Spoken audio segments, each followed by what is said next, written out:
ભરૂચમાં સાયખા જીઆઈડીસીમાં બ્લાસ્ટ બાદ ભીષણ આગ લાગી। વીકે ફાર્મા કંપનીમાં મોડી રાત્રે જોરદાર બ્લાસ્ટ થયો। બ્લાસ્ટ બાદ આગ લાગવાની ઘટના ઘટી છે। ભયાનક બ્લાસ્ટમાં આસપાસની કંપનીના પતરા ઉડી ગયા છે। ઘટનામાં એક વ્યક્તિનું કરુણ મૃત્યુ થયું છે, 3 લોકો લાપતા થયા છે।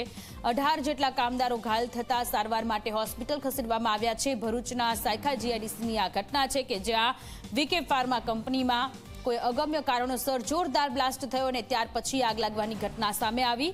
એક વ્યક્તિનું મૃત્યુ થયું છે, 3 લોકો હજુ લાપતા છે। 12 જેટલા લોકો કે જે લોકો ઈજાગ્રસ્ત થયા છે, જેમની અત્યારે હોસ્પિટલમાં સારવાર ચાલી રહી છે। માફ કરશો, 18 જેટલા કામદારોની અત્યારે સારવાર ચાલી રહી છે। કયા કારણોથી આગ લાગી છે તે દિશામાં અત્યારે પોલીસે તપાસ કરવાના ચક્રો ગતિમાન કર્યા છે। ફાયર એનઓસી હતું કે નહીં તે દિશામાં પણ અત્યારે તપાસ થઈ રહી છે।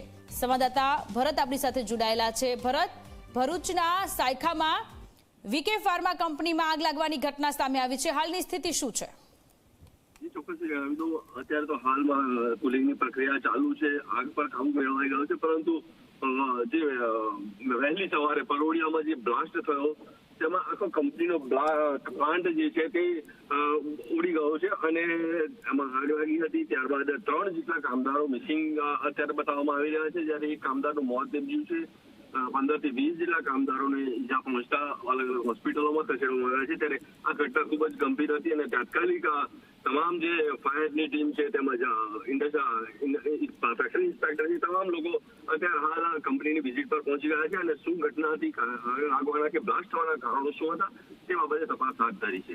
જી ભરત, આભાર તમામ વિગતો માટે।